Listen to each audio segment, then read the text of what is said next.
محترم ناظرین، السلام علیکم ورحمۃ اللہ وبرکاتہ۔ میں بچوں کو رکشے میں اسکول لے کر جاتا تھا اور انہی بچوں کی کتابیں لے کر میں خود بھی تعلیم حاصل کر رہا تھا۔ 12ویں جماعت کے پیپر دیے۔ ایک روز شام کو رکشہ کھڑا کرنے گیا تو وہاں منظر ہی کچھ اور تھا۔ لوگ آگے بڑھ کر مجھے سلام کر رہے تھے، گلے میں پھولوں کے ہار ڈال رہے تھے، اور میں حیران تھا کہ یہ کیا ہو رہا ہے۔ تبھی اچانک ابا جان آگے بڑھے اور انہوں نے مجھے گلے سے لگاتے ہوئے بلند آواز میں رونے لگے، کیونکہ میری چھوٹی بیٹی عنایا یکدم غصے سے میرے کمرے میں داخل ہوئی تھی اور مجھے دیکھتے ہوئے بولی تھی، ابا آپ میری کتابیں لے کر کیوں اپنے کمرے میں آ جاتے ہیں؟ آپ کو معلوم ہے آج مجھے ٹیچر سے کتنی باتیں سننی پڑیں۔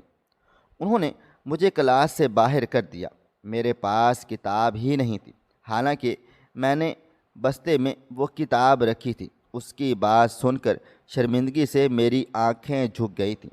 مجھے اپنی جوانی سے ہی پڑھنے لکھنے کا بہت شوق تھا، مگر گھر کے حالات اور ابا کی سختی کی وجہ سے میں تعلیم حاصل نہیں کر پایا۔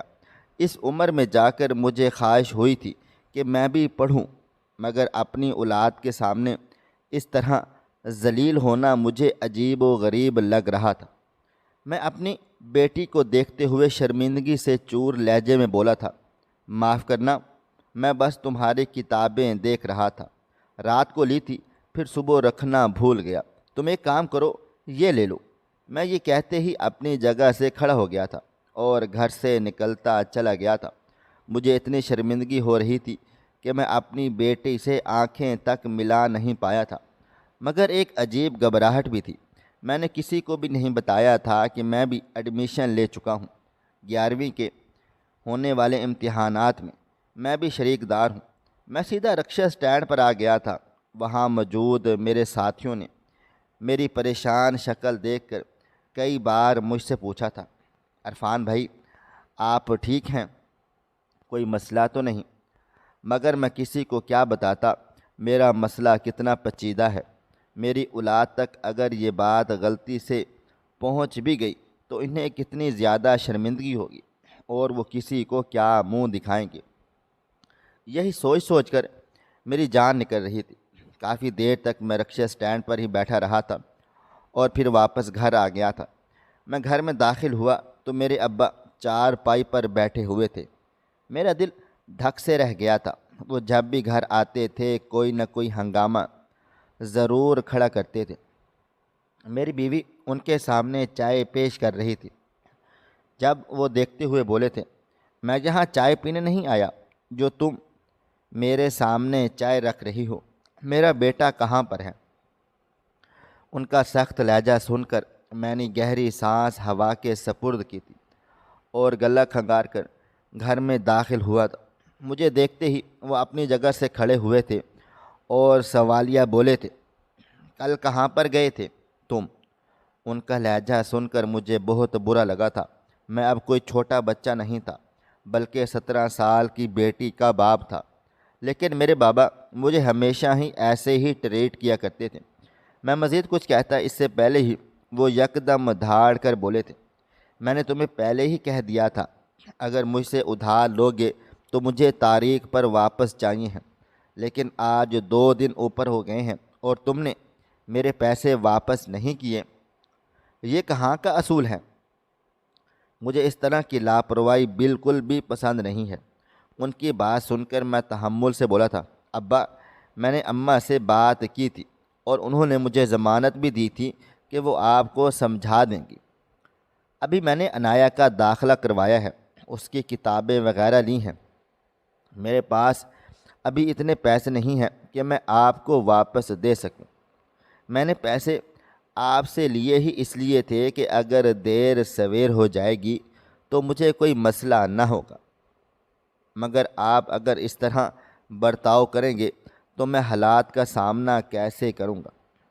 میری بات سن کر وہ ہاتھ جھلاتے ہوئے بولے تھے، یہ میرا مسئلہ نہیں ہے، مجھے میرے پیسے وقت پر چاہیے ہیں، ورنہ تمہارا رکشہ ضبط کر لوں گا۔ یہ کہتے ہی وہ وہاں سے چلے گئے تھے، جبکہ میں برآمدے میں سر پکڑ کر بیٹھ گیا تھا۔ میرا اپنا سگا باپ ہی میرا اپنا نہ تھا۔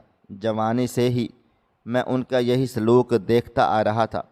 جب سے ہوش سنبھالا تھا ان کا کھٹور لہجہ میرے حصے میں آیا تھا، اور پھر جیسے ہی میں جوان ہوا انہوں نے مجھ سے بھاؤ تاؤ کرنا شروع کر دیا تھا۔ ایک اولاد اور باپ کا رشتہ تو ہم دونوں کے درمیان سے ختم ہی ہو گیا تھا۔ کچھ دیر میں برآمدے میں ہی بیٹھا رہا تھا۔ میری بیوی ایک دو بار میرے پاس آئی تھی، مجھے تسلی دی تھی، مگر میری طبیعت اتنی عجیب و غریب ہو رہی تھی کہ مجھے کسی کی بھی تسلی سکون نہیں لینے دے رہی تھی۔ میں اپنے کمرے میں بند ہو گیا تھا۔ اب میرا دل و دماغ تیزی سے کام کر رہا تھا۔ مجھے پیسوں کا بندوبست ہر حال میں کرنا تھا، مگر محض رکشا کی آمدنی سے میں اتنا کما نہیں پاتا تھا کہ میں ان کے پیسے لوٹا پاتا۔ کچھ دیر سوچنے کے بعد میں نے اپنے ایک کزن کو فون کیا۔ فی الحال میں اس سے ادھار لے کر ابا کو دینا چاہتا تھا۔ ابا کو اس عمر میں کوئی بات سمجھ نہیں آتی تھی۔ اگر وہ واقعی میرا رکشہ ضبط کرنے پہنچ جاتے تو انہیں کوئی بھی نہیں روک پاتا، کیونکہ اتفاقی طور پر کاغذ بھی انہی کے نام تھے۔ میری پہلی بیل پر ہی ہاشم نے فون اٹھا لیا تھا۔ میں دھڑکتے دل کے ساتھ بولا تھا، مجھے آپ سے کام تھا، کیا آپ میری مدد کر سکتے ہیں؟ میری بات سن کر ہاشم فوراً سے بولا تھا، ہاں ہاں بولو، کیا ہوا؟ سب خیریت ہے نا؟ مجھے نہ جانے کیوں عجیب شرمندگی سی محسوس ہو رہی تھی، کیونکہ آج سے پہلے میں نے کبھی بھی کسی بھی رشتہ دار سے پیسے وغیرہ نہیں مانگے تھے۔ میں ہچکچاتے ہوئے بولا تھا کہ مجھے تھوڑے بہت پیسوں کی ضرورت تھی۔ ابا جان سے ادھار لیے تھے، لیکن آپ جانتے ہیں کہ ابا کے مزاج کو 2 دن اوپر ہو گئے ہیں اور وہ غصہ کر رہے ہیں۔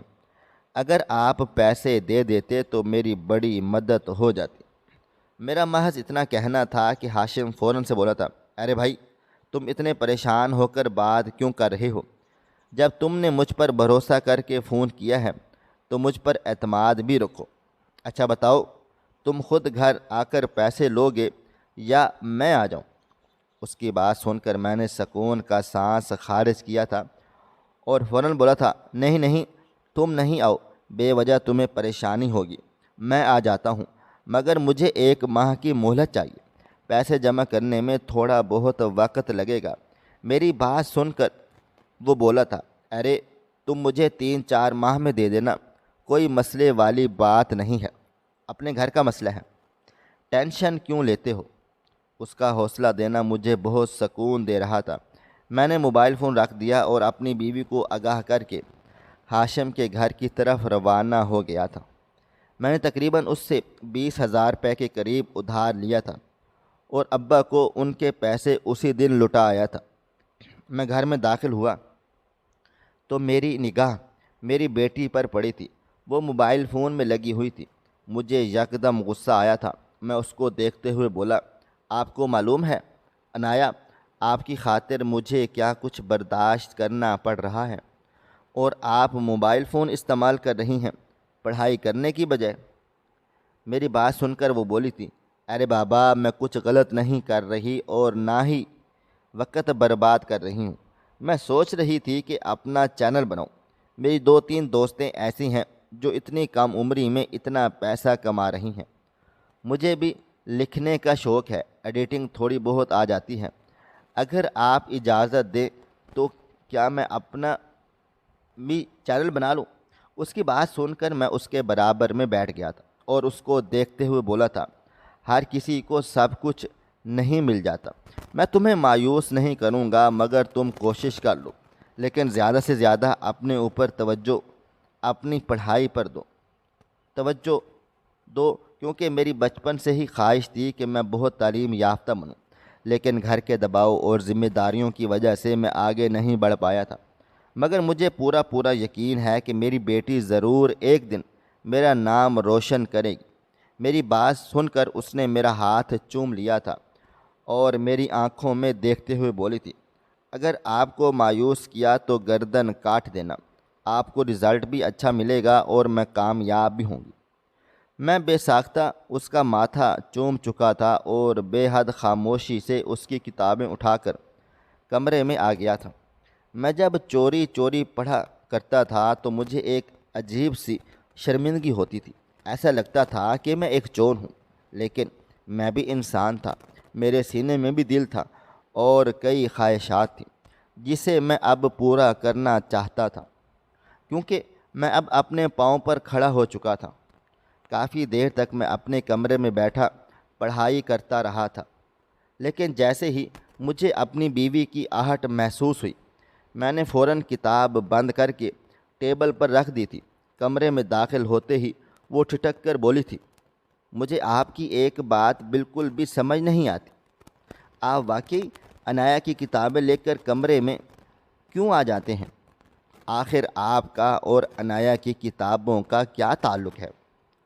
اس کی بات سن کر میرا دل دھک سے رہ گیا تھا۔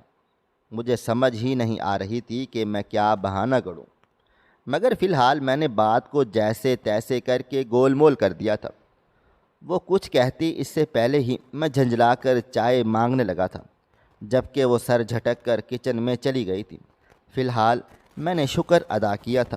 میں کچھ دنوں سے سوچ رہا تھا کہ میں کتاب خرید لیتا ہوں، رکشہ اسٹینڈ پر ہی بیٹھ کر پڑھ لیا کروں گا۔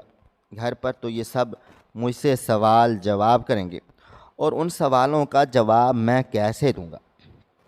کچھ عرصے کے بعد امتحانات شروع ہو جائیں گے، تب میں عنایا کی کسی ایک کتاب کو بھی ہاتھ نہیں لگا پاؤں گا، کیونکہ میری بیٹی پڑھائی کو لے کر میری طرح ہی دیوانہ پن رکھتی تھی۔ مگر فی الحال مجھے پیسے جمع کرنے تھے تاکہ میں ہاشم کو بھی اس کے پیسے لٹا پاتا اور اپنے لیے بھی جمع کر لیتا۔ تھوڑی دیر کے بعد ہی میری بیوی چائے لے کر آ گئی تھی اور میرے قریب ہی بیٹھ گئی تھی۔ میں نے ابھی چائے کا ایک گھونٹ بھرا ہی تھا کہ جب اچانک وہ مجھے دیکھتے ہوئے بولی تھی، مجھے آپ سے ایک ضروری بات چیت کرنی تھی، اگر آپ کے پاس وقت ہے تو میں عرض کروں؟ میں نے سر کو ہاں میں ہلا دیا تھا۔ وہ مجھے دیکھتے ہوئے بولی تھی، دراصل برابر والی پینو خالہ آئی تھی، 2 دن سے مسلسل چکر لگا رہی ہے، آپ سے بھی بات کرنا چاہتی ہے، لیکن آپ انہیں وقت پر گھر نہیں مل پاتے۔ خیر انہوں نے مجھ سے اپنی عنایا کے لیے بات کی ہے۔ اپنی بیوی کی بات سن کر میرے ماتھے پر بل پڑے تھے۔ وہ مزید بولی، وہ اپنے پوتے کا رشتہ لے کر آئی ہے، لڑکا ویل سیٹلڈ ہے، اچھا کماتا ہے، فیملی بھی بہت چھوٹی ہے، اور لڑکا بھی عنایا کو پسند کرتا ہے، کالج آتے جاتے دیکھا ہے، میرا خیال ہے کہ ایک بار ملاقات کر لیتے ہیں۔ میں اپنی بیوی کی بات سن کر فوراً سے بولا تھا، ملاقات کا مطلب رشتے کے بارے میں بات چیت ہوگی، اور میری بیٹی بے وجہ کی سوچوں کو دماغ میں پالے گی۔ میں نہیں چاہتا کہ اس کی تعلیمی سال میں کسی بھی قسم کا تماشا ہو۔ تم خالہ کو منع کر دینا کہ ابھی ہم عنایا کے بارے میں سوچنا بھی نہیں چاہتے۔ مجھے میری بیٹی کو بہت پڑھانا ہے، جو خواب میں پورے نہیں کر سکا، میں اپنی بیٹی کو پورے کروانا چاہتا ہوں۔ میری بات سن کر میری بیوی یکدم بولی تھی، مگر بیٹی کو خواب پورے کروانے کے چکروں میں ہم بوڑھا نہیں کریں گے عرفان، ہماری صرف ایک ہی بیٹی ہے، اگر ہم نے بے وجہ کی خواہشات کو پال پوس کر اسے گھر میں ہی رکھا اور آنے والے رشتوں کو ٹھکرا دیا تو ہم بہت زیادہ نقصان اٹھائیں گے۔ لڑکا بہت اچھا ہے، فیملی چھوٹی ہے، میری عنایا وہاں خوش رہے گی۔ خالہ نے بتایا ہے کہ لڑکا بہت اچھا کماتا ہے، اس کی جاب بھی اچھی ہے اور وہ خود بھی پڑھا لکھا ہے۔ اگر ہم وقت سے پہلے عنایا کی شادی وہاں پر کر بھی دی تو مجھے یقین ہے کہ وہ لوگ عنایا کا بہت زیادہ خیال رکھیں گے اور اسے آگے پڑھنے بھی دیں گے۔ اس لیے میں ایک بار لڑکے کی فیملی سے ملاقات کرنا چاہتی ہوں۔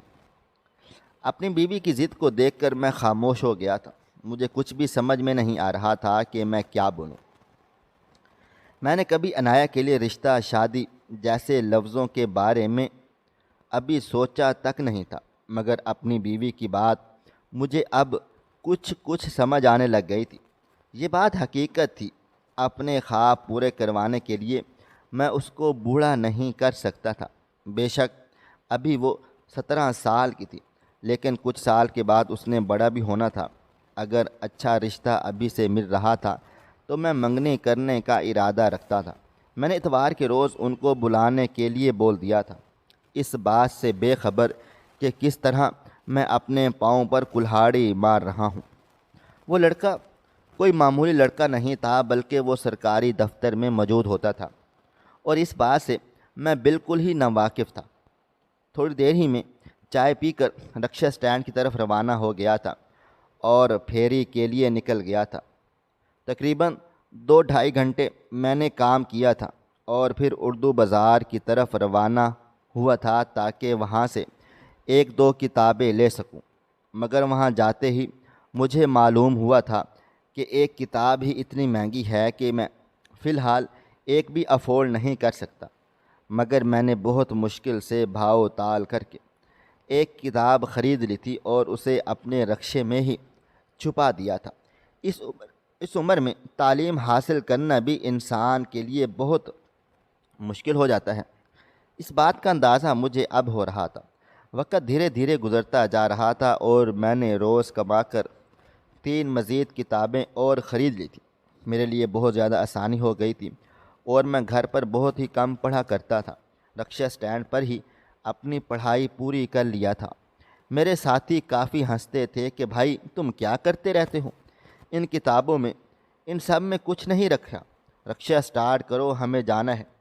مگر اپنے حصے کی روزی کما کر بیٹھ جاتا تھا تاکہ اپنے گھر کا نظام بھی چلا سکوں اور اپنا خواب بھی پورا کر سکوں۔ آج اتوار کا دن تھا، پورا گھر اشتہا انگیز خوشبوؤں سے معطر تھا۔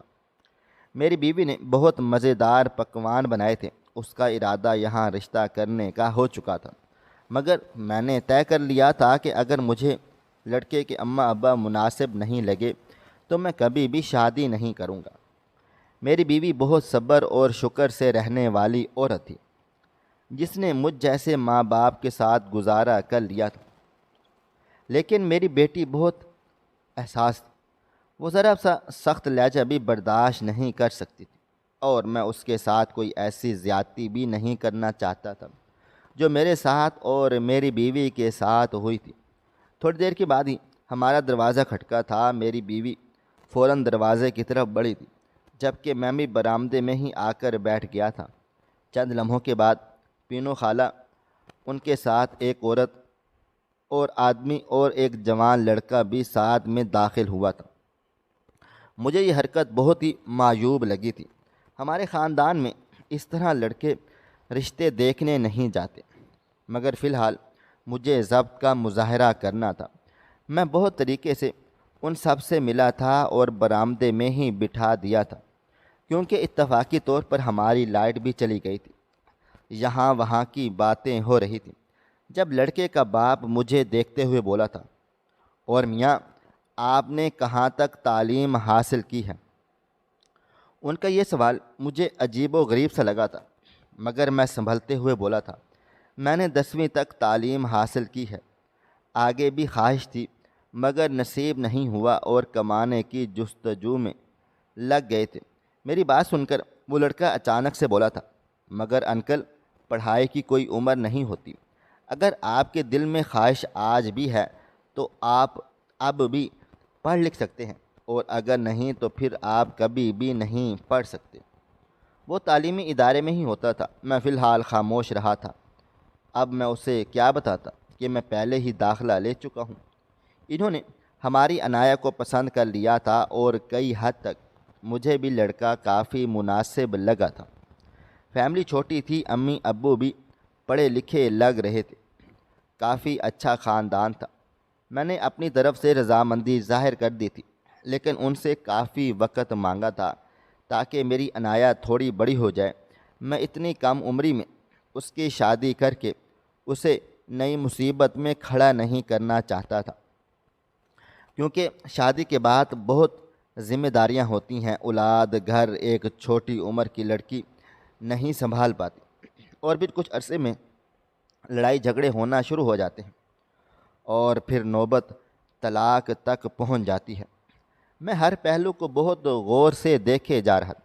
میری بیوی نے یہاں بھی بہت جلد بازی کی کوشش کی تھی، لیکن میں اس بات پر ڈٹا رہا تھا کہ ہرگز نہیں، ایسا سوچنا بھی مت، جب کہ وہ منہ بنا کر رہ گئی تھی۔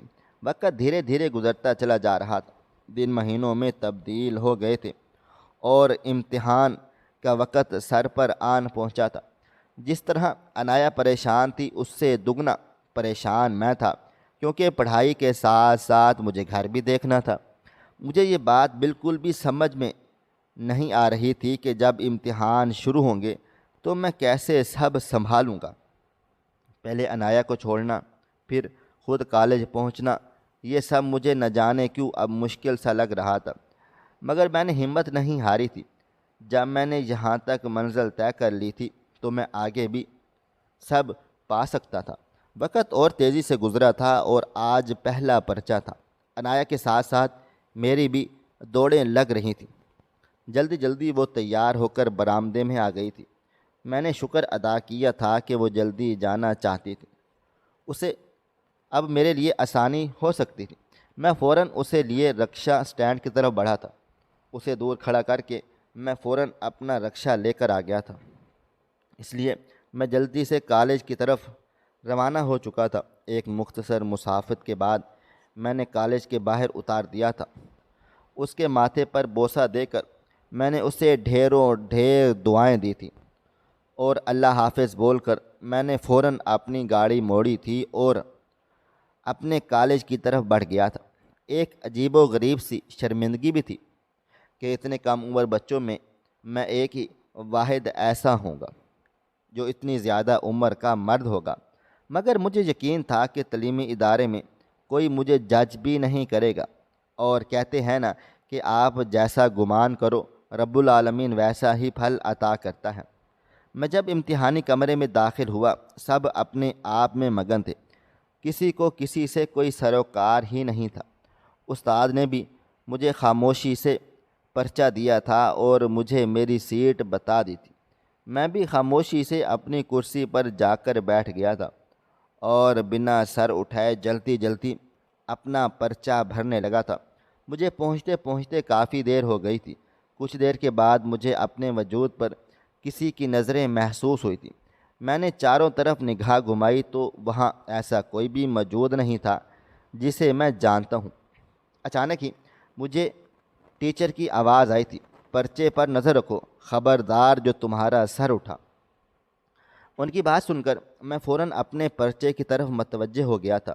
وقت دھیرے دھیرے گزرتا چلا جا رہا تھا۔ ٹھیک 3 گھنٹے کے بعد مجھ سے یہ پرچہ لے لیا گیا تھا۔ میں بے حد مطمئن تھا کیونکہ میرا پرچہ بہت اچھا گیا تھا۔ میں نے فوراً باہر کی راہ لی تھی، جلدی سے اپنا رکشہ نکالا تھا اور اپنی بیٹی کے کالج کی طرف روانہ ہو گیا تھا۔ مجھے یقین تھا کہ وہ کالج سے باہر آ گئی ہوگی اور میرا ہی انتظار کر رہی ہوگی۔ میں جلدی سے راستہ عبور کر کے وہاں پہنچا تو ابھی لڑکیاں نکلنا شروع ہوئی تھیں۔ مجھے ڈھیروں ڈھیر اطمینان حاصل ہوا کہ لڑکیاں کافی سست رفتار ہوتی ہیں۔ برقع پہننا، دوستوں کو ہائی ہیلو کرنا، ان سب میں وقت لگ ہی جاتا ہے، اور یہی چیز آج میرے لیے فائدہ مند ثابت ہوئی تھی۔ میں پہنچا تھا اور چند لمحے کے بعد میری بیٹی باہر آ گئی تھی۔ وہ کافی خوش نظر آ رہی تھی، تو میں خوش بھی تھا، مگر فی الحال میں اسے اپنی خوشی ایک طرف رکھ کر اپنی بیٹی کی خوشی کو انجوائے کیا تھا۔ وہ مجھے ایک ایک بات بتا رہی تھی، بابا آج پیپر میں یہ آیا، ہم نے کس طرح پیپر کیا، تھوڑی بہت چیٹنگ کی، ہر ایک، جبکہ میں مسکرا کر اس کی ایک ایک بات ملاحظہ کر رہا تھا۔ وقت اور تیزی سے گزرتا جا رہا تھا۔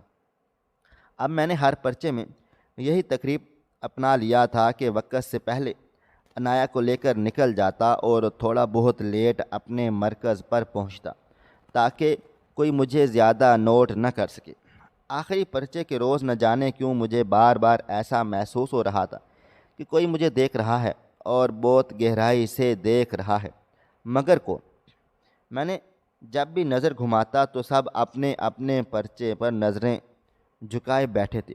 ٹیچر کئی بار بھی مجھے ٹوک چکا تھا اور اس بات تو اس نے سختی سے آ کر مجھے لتاڑا تھا کہ اگر اب تمہارا سر اٹھا تو میں تمہیں مرکز سے باہر نکال دوں گا، جبکہ اب میں نے ٹھان لیا تھا کہ کچھ بھی ہو جائے سر نہیں اٹھانا۔ وقت دھیرے دھیرے گزرتا جا رہا تھا۔ ٹھیک 3 گھنٹے کے بعد مجھ سے پرچہ لے لیا گیا تھا اور میں دوسری نظر ڈالے بغیر وہاں سے نکل گیا تھا۔ اس بات سے بے خبر کہ میرے لیے کتنی بڑی ایک آزمائش کھڑی ہو چکی ہے۔ آج معمول کا ہی دن تھا، امتحان ختم ہوئے 2 روز بیت گئے تھے۔ میں جیسے ہی رکشہ اسٹینڈ پر پہنچا، میرے تمام ساتھی کھڑے ہو گئے تھے اور ایک ساتھ مجھے دیکھتے ہوئے تالیاں پیٹنے لگانے لگے تھے۔ ان کا یہ انداز دیکھ میں حیران رہ گیا تھا، آنکھیں بڑی بڑی ہو گئی تھیں۔ اچانک ان سب کو کیا ہوا؟ ابھی میں کچھ کہتا اس سے پہلے ہی میرے کچھ دوست آگے بڑھے تھے اور اپنے ہاتھوں میں موجود پھولوں کا ہار میرے گلے میں ڈالنے لگ گئے تھے۔ اب مجھ سے برداشت نہیں ہوا تھا کہ میں ان لوگوں کو دیکھتے ہوئے بولا، ہوا کیا ہے؟ کس بات کے لیے میرے گلے میں ہار ڈال رہے ہو؟ میں کوئی حج کر کے آیا ہوں؟ میں مزاحیہ انداز میں بولا تھا جب اچانک کسی نے میرے کندھے پر ہاتھ رکھا تھا۔ میں چونک کر پلٹا، مگر سامنے کھڑی ہستی کو دیکھ کر میرے ماتھے پر بل پڑ گئے تھے۔ ان کا اس مقام پر کھڑا ہونا میرے لیے حیرت کی بات تھی، کیونکہ سامنے کوئی اور نہیں بلکہ میرے بابا جان کھڑے ہوئے تھے۔ میں کچھ کہتا اس سے پہلے ہی وہ روتے ہوئے میرے گلے سے لگ گئے تھے، جبکہ میں بالکل حیرت سے گنگ کھڑا رہ گیا تھا۔ میں کچھ کہتا اس سے پہلے ہی وہ بولے تھے، مجھے معلوم نہیں تھا کہ تم مجھے اتنا فخر اس عمر میں بھی محسوس کرواؤ گے۔ مجھے یقین ہی نہیں ہو رہا کہ تم میری اولاد ہو۔ اس عمر میں آ کر بھی تم مجھے اتنا حوصلہ دو گے۔ مجھے معاف کر دو، میری ہر اس کوتاہی کے لیے مجھے معاف کر دو جو میں نے تمہارے ساتھ کی ہیں۔ میں تمہیں پسند نہیں کیا کرتا تھا۔ میری شدید خواہش تھی کہ میری پہلی بیٹی اولاد ہو، مگر اللہ تعالیٰ نے مجھے تم سے نوازا اور پھر کوئی اولاد ہی نہیں دی۔ مجھے لگتا تھا کہ تمہارے قدم منحوس ہیں، اس لیے میں تمہارے ساتھ سختی پر آمادہ ہو جاتا تھا، مگر میں غلط تھا۔ اولاد کبھی منحوس نہیں ہوتی، اولاد دل کا سکون اور آنکھوں کا چین ہوتی ہے۔ میں تمہیں لفظوں میں بیان نہیں کر سکتا آج عرفان میں کتنا خوش ہوں۔ ان کی باتیں سن کر میں فوراً سے بولا تھا، مگر بابا جان کیوں خوش ہیں؟ اور میں نے ایسا کیا کیا کہ جس کی وجہ سے آپ مجھ پر فخر محسوس کر رہے ہیں؟ اچانک میرا ایک دوست میرے پاس آیا تھا اور اپنا موبائل فون نکالتے ہوئے اس نے میرے سامنے کیا تھا۔ میں نے الجھن سے اس کی سکرین کو دیکھا تھا اور اگلے ہی لمحے میرے 14 طبق روشن ہو گئے تھے، کیونکہ سامنے میری امتحانی مرکز کی ویڈیو چل رہی تھی اور ساتھ میں کچھ لائنز ایڈ کی گئی تھی کہ اس عمر میں بھی جو شخص اپنی پڑھائی کو اہمیت دے سکتا ہے اس کے دل میں کتنا جذبہ ہوگا۔ اس کے باپ کو بھی سلام ہے جس نے اپنی اولاد کی تربیت ایسے کی۔ اور وہاں صرف ایک ویڈیو نہیں تھی بلکہ پورا انٹرنیٹ میری ہی ویڈیوز سے بھرا پڑا تھا۔ یہ میرے ساتھ کیا ہو گیا تھا؟ مجھے کچھ بھی سمجھ نہیں آ رہا تھا۔ فی الحال میں نے جیسے تیسے وقت گزار لیا تھا۔ اصل ٹینشن مجھے اپنی بیٹی اور اس کی سسرال کی تھی، مگر میں جانتا ہی نہیں تھا کہ ان سب چیزوں میں ہاتھ ہی میری اپنی بیٹی کا تھا۔ میں بکھلایا سا گھر پہنچا تو عنایا مجھے دیکھ کر دھیما سا مسکرا دی تھی۔ میں نظریں جھکا کر بولا تھا، مجھے معاف کر دو عنایا، اس عمر میں تمہیں کتنی شرمندگی میری وجہ سے برداشت کرنی پڑی ہوگی۔ جب اچانک میری بیوی بولی تھی، کس بات کی شرمندگی؟ اپنے خواب پورے کرنا کوئی شرمندگی نہیں ہوتی، اور اگر آپ ہمیں پہلے ہی بتا دیتے تو عنایا آپ کو کافی گائیڈ کر دیتی۔ آپ کو معلوم ہے یہ ویڈیو کس نے بتائی؟ میں نے سر نفی میں ہلا دیا تھا تو عنایا کھل کھلا کر بولی تھی، آپ کے ہونے والے داماد نے۔ آپ کو معلوم ہے امتحانی مرکز میں وہ بھی موجود تھے اور انہوں نے ہی مجھے بتایا تھا۔ تب میں نے ان سے درخواست کی تھی کہ آپ کی ایک ویڈیو بنا کر مجھے بھیجیں، اور پھر میں نے اس ویڈیو کو اپنے اکاؤنٹ کے ذریعے وائرل کر دیا۔ بابا جان، میں نے آپ سے کہا تھا نا کہ میں ایک چینل بناؤں گی اور آپ کو کامیاب ہو کر دکھاؤں گی۔ میری کامیابی کی پہلی کنجی آپ ہیں۔ میرے اکاؤنٹ کی وہ پہلی ویڈیو ملین ویوز کراس کر چکی ہے اور مجھے یقین ہے اب میں آگے بڑھتی ہی چلی جاؤں گی۔ جبکہ میں حیرت زدہ نگاہوں سے اسے دیکھ رہا تھا، مجھے اب سمجھ آیا تھا کہ وہاں مجھے بار بار ایسا کیوں محسوس ہو رہا تھا کہ کوئی مجھے دیکھ رہا ہے۔ وقت گزرا تھا اور میں نے 12ویں کے امتحان بھی دے دیے تھے۔ 12ویں کے پرچے دینے کی دیر تھی کہ نوکریاں خود بخود میرے دروازے پر دستک دینے لگ گئی تھی۔ میں اتنا وائرل ہو گیا تھا کہ جس کی وجہ سے مجھے 12ویں جماعت پر ہی نوکری مل رہی تھی۔ میں نے فوراً ہی ایک بہترین نوکری اپنے لیے منتخب کر لی تھی۔ مجھے میری بیٹی کا جہیز جمع کرنا تھا، اس کو ایک اعلیٰ زندگی دینی تھی۔ رشقہ کے ذریعے میں اتنی زیادہ کمائی نہیں کر پا رہا تھا۔ وقت گزرتا جا رہا تھا۔ ہاشم بھائی کے پیسے بھی میں نے انہیں لوٹا دیے تھے۔ ابا کو بھی اب ہر مہینے پیسے دے دیتا تھا۔ مجھے بس ایک ڈر تھا، کہیں میری بیٹی کے سسرال والے کوئی مسئلہ کھڑا نہ کریں، کہیں ان کی بدنامی نہ ہو، مگر ایسا بالکل نہ تھا۔ ان لوگوں نے مجھے بہت سراہا تھا کہ اس عمر میں آپ نے اپنا خواب پورا کیا ہے، ہم سب آپ کی قدر کرتے ہیں۔ اللہ تعالیٰ آپ کو کامیابی کے راستے پر گامزن رکھے۔ میں نے زندگی میں سے ایک بہت بڑا سبق سیکھا ہے کہ کچھ بھی کرنے سے پہلے شرم کرنا انسان کی سب سے بڑی غلطی ہوتی ہے۔ جو شخص شرم کے حصار میں ہی رہتا ہے وہ کبھی کامیاب نہیں ہو پاتا۔ زندگی میں کچھ حاصل کرنا ہے تو محنت اور لگن ہی آپ کو آگے تک لے کر جا سکتی ہے، ورنہ آپ پیچھے ہمیشہ کھڑے ہی رہ جاؤ گے۔ کبھی بھی ہار مت مانو، چاہے ایک بار ناکامی ہو جائے۔ یاد رکھو، ناکامی اس راستے کا حصہ ہوتی ہے جو تمہیں تمہارے مقدر تک لے کر جاتی ہے۔ یاد رکھو، اچھی اور عظیم چیزیں جلدی نہیں ملتی۔ صبر، حوصلہ اور سب سے بڑھ کر یہ کہ دوسروں کو خوش کرنے کے لیے خود کو مت بدلو۔ جھوٹے دوست، جھوٹی محبت اور بعض اوقات خاندان بھی تمہیں چھوڑ کر جا سکتے ہیں، تم پر الزام لگا سکتے ہیں۔ تم اپنی محنت اور لگن سے کام کاج کرتے رہو، کیونکہ تمہارا وقت ضرور آئے گا۔ محنت، ایمان، ثابت قدمی اور صبر کے ساتھ انشاءاللہ۔ ناظرین، آپ کو ہماری آج کی کہانی کیسی لگی؟ کومنٹ باکس میں اپنی رائے کا اظہار کریں۔ خواہش صرف اتنی ہے کہ کچھ الفاظ لکھوں جس سے کوئی گمراہی کے راستے پہ جاتے جاتے رک جائے، اور نہ بھی رکے تو سوچ میں ضرور پڑ جائے۔ دوستو، امید کرتا ہوں کہ آپ کو یہ ہماری آج کی کہانی پسند آئی ہوگی۔ ہماری آج کی کہانی پسند آئی ہو تو ویڈیو کو لائک کریں، کومنٹس کریں، شیئر کرنا بالکل بھی نہ بھولیں۔ اور ہاں، اگر آپ لوگ اس چینل پر نئے ہیں تو اس چینل کو سبسکرائب ضرور کر لیں اور نوٹیفیکیشن کو ضرور دبا دیں تاکہ آنے والی کہانی سب سے پہلے آپ کو مل سکے۔ ملتے ہیں کل ایک نئی اور دلچسپ کہانی کے ساتھ، تب تک اپنا ڈھیر سارا خیال رکھیے گا۔ اللہ حافظ۔